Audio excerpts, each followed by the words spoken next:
गांव बिरपुर की गलियां उस दिन सज धज कर चमक रही थीं। हर घर की दीवारों पर रंगीन झालरें लटकी थीं। डीजे की तेज धूनें हवा में तैर रही थीं और तरह तरह के पकवानों की खुशबू गांव भर में फैल चुकी थी। पूरा गांव जैसे किसी सपने में जी रहा था, क्योंकि गांव के सबसे बड़े जमींदार रामनाथ सिंह की बेटी नेहा की शादी थी। शादी के पंडाल से कुछ ही दूरी पर गांव की एक टूटी फूटी झोंपड़ी में एक परिवार बैठा था, भीगा हुआ, कांपता हुआ, चुप। वह परिवार था श्यामू, उसकी पत्नी धनिया और दो बच्चे, छोटू 8 साल और गुड़िया 5 साल। इनके पास न शादी का न्योता था, न खाने को कुछ, न सिर छुपाने को छत। और उस दिन बादल भी उन पर रो रहे थे। परिचय: झोंपड़ी की दुनिया। श्यामू एक दिहाड़ी मजदूर था। कभी किसी के खेत में घास काटता, कभी ईंट ढोता। जैसे तैसे एक पुरानी झोंपड़ी बनाई थी उसने, लेकिन वह भी बारिश के सामने हमेशा हार जाती। धनिया घरों में बर्तन मांजती थी। हर सुबह 4 बजे उठकर गांव के अमीर घरों में जाती और फिर दोपहर तक लौटती। लौटने पर खाना बनाती, बच्चों को देखती और फिर शाम को फिर किसी काम में लग जाती। दोनों बच्चे कभी स्कूल नहीं जा पाए। छोटे थे, पर हालात ने उन्हें बड़ा बना दिया था। घर में न बिजली, न शौचालय, और बारिश के मौसम में तो जमीन ही बिछौना बनती और आसमान ओढ़नी। शादी की चकाचौंध बनाम गरीबी की सच्चाई। उस रात जब रामनाथ सिंह के घर से बारात निकल रही थी, गांव भर के बच्चे ढोल की थाप पर नाच रहे थे और महिलाओं के चेहरे चूड़ियों और गहनों से जगमगा रहे थे। वहीं दूसरी ओर श्यामू के बच्चे एक टाट की बोरी ओढ़कर झोंपड़ी के कोने में दुबके हुए थे। बारिश रुकने का नाम नहीं ले रही थी। झोंपड़ी की छत से पानी टपक रहा था, कभी बच्चों पर, कभी चूल्हे पर, कभी बिस्तर के नाम पर बिछी पुरानी चादर पर। धनिया बोली, सुना है शादी में 4 तरह की सब्जी बनी है, एक बार पूछ लो, बचा हो तो दे दें। श्यामू ने नजरें नीची कर ली। बिना बुलाए जाएंगे तो क्या इज्जत रह जाएगी? और फिर वो लोग कहाँ सुनते हैं हमारी? गुड़िया की मासूम आवाज आई, माँ, मुझे भी शादी में जाना है। झूले पर बैठूंगी, चमचमाती बत्तियां देखूंगी। जू पास्ट और एंड इन टीन, डबल और एट इन टी। धनिया ने उसे भीगोती हुई झप्पी में समेट लिया। उसकी आंखें खुद भीग चुकी थीं, बाहर बारिश से, भीतर बेबसी से। कड़वा अतीत। कुछ साल पहले श्यामू के पास एक छोटा सा खेत था, लेकिन बीमार मां के इलाज में उसे साहूकार से कर्ज लेना पड़ा। जब ब्याज चुकाना मुश्किल हो गया तो जमीन भी हाथ से चली गई। तब से वह मजदूरी करता आ रहा था।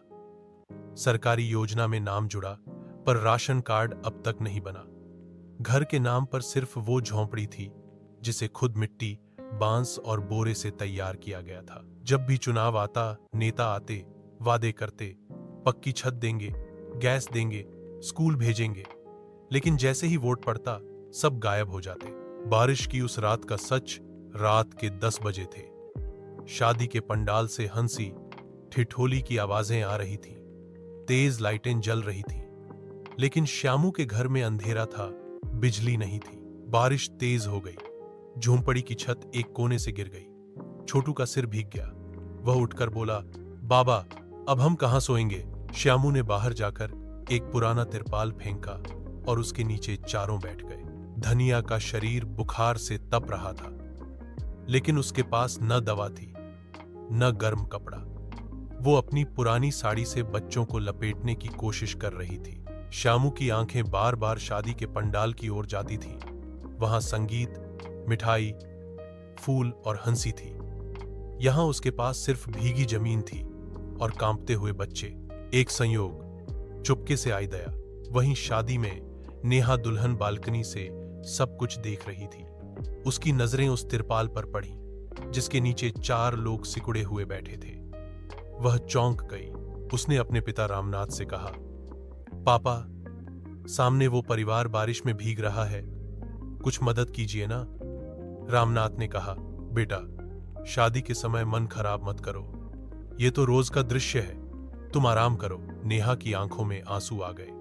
वह चुपचाप रसोई में गई, 4 पूरियां, थोड़ा चावल और मिठाई एक पत्तल में रखी।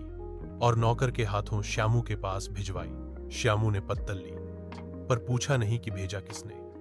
भूख से कांपते बच्चों ने खाना ऐसे खाया जैसे हफ्तों से कुछ खाया ही ना हो। सुबह की उम्मीद। अगली सुबह बारिश थमी। सूरज की किरणों ने झोंपड़ी की भीगी दीवारों पर दस्तक दी। धनिया की तबीयत थोड़ी संभली, लेकिन कमजोरी साफ छलक रही थी।